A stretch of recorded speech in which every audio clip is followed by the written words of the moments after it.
Hello everyone, today we will study our first chapter of civics of class 10th. A chapter name is power sharing. हम यहाँ पे सबसे पहले पढ़ेंगे Belgium के बारे में। बेल्जियम एक यूरोपियन कंट्री है, इसकी कैपिटल ब्रुसेल्स है। अब जो बेल्जियम है इसकी केस स्टडी में हम इसकी प्रॉब्लम के बारे में पढ़ेंगे। बेल्जियम की प्रॉब्लम जो है वो उसका इतनी कंपोजिशन है, हम उसके इतने कंपोजिशन के बारे में देखेंगे। यहाँ पे 59% जो लोग हैं वो डच स्पीकर्स हैं और वो फ्लैमिश रीजन में रहते हैं, एंड 40% लोग जो वेलोनियन रीजन में रहते हैं they speak French, and only 1% people who live in east side of Belgium they speak German language. यानी कि यहाँ पे डच स्पीकिंग मेजॉरिटी में है एंड फ्रेंच स्पीकिंग माइनॉरिटी में है। अब हम पढ़ेंगे एथनिक कंपोजिशन ऑफ ब्रुसेल्स। अब बेल्जियम की कैपिटल के कंपोजिशन के बारे में पढ़ेंगे।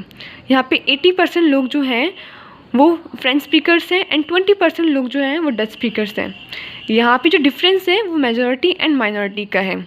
यहाँ पे जो बेल्जियम है यहाँ पे डच स्पीकर्स मेजॉरिटी में है एंड फ्रेंच स्पीकर्स माइनॉरिटी में है, बट ब्रुसेल्स में इसका जस्ट अपोजिट है। यहाँ पे फ्रेंच स्पीकर्स मेजॉरिटी में है एंड डच स्पीकर्स माइनॉरिटी में है।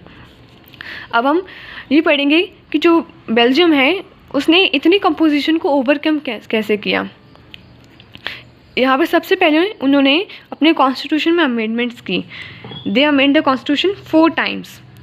उन्होंने 1970 से लेकर 1993 के बीच में कुछ अमेंडमेंट्स करी जिसके थ्रू वो एक सेम नेशन में हैप्पीली रह सकें। सेकंड पॉइंट है equal number of ministers of each community. अब जो गवर्नमेंट फॉर्म होगी उसमें हर कम्युनिटी के इक्वल मेंबर्स मिनिस्टर्स अपॉइंट किए जाएंगे। थर्ड है फॉर्मेशन ऑफ कम्युनिटी गवर्नमेंट। अब यहाँ पे एक थर्ड टाइप की गवर्नमेंट यहाँ पे अपॉइंट की गई जो थी कम्युनिटी गवर्नमेंट। अब नो सबऑर्डिनेट गवर्नमेंट, यानी कि जो सेंट्रल गवर्नमेंट है वो स्टेट गवर्नमेंट के सबऑर्डिनेट नहीं रहेगी। नेक्स्ट हम पढ़ेंगे श्रीलंका के बारे में। श्रीलंका जो है वो इंडिया की पास में ही कंट्री है। यहाँ पे जो डिफरेंस है वो 2 चीज़ की बेस पर है। एक है लैंग्वेज, दूसरा है रिलीजन।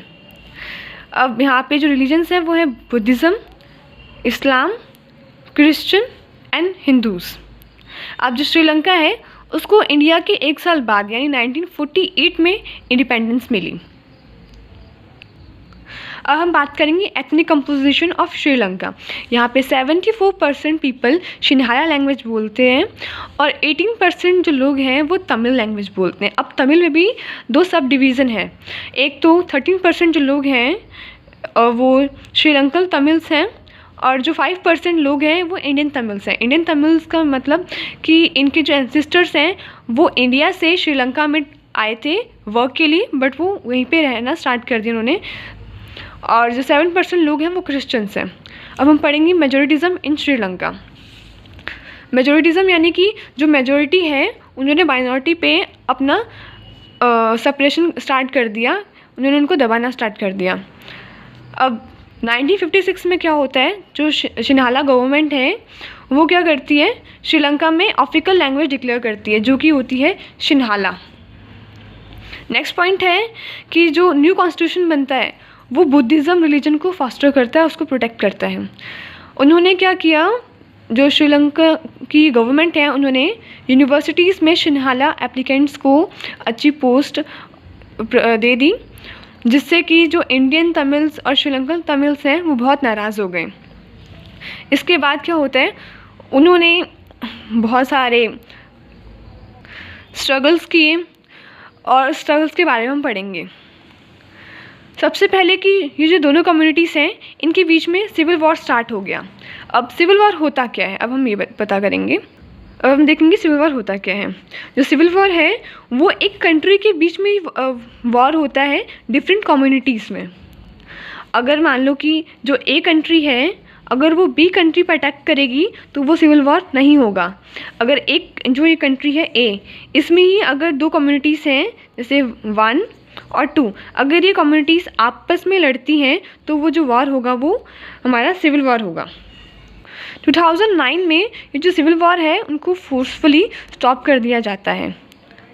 और इसी दौरान जो तमिल्स हैं अपने स्ट्रगल के लिए उन्होंने अपने ऑर्गेनाइजेशंस वगैरह बनाई। अब इसके बाद हम पढ़ेंगे फॉर्म्स ऑफ पावर शेयरिंग, पहला है हॉरिजॉन्टल पावर शेयरिंग। इसमें क्या होता है, चेक एंड बैलेंस सिस्टम चलता है।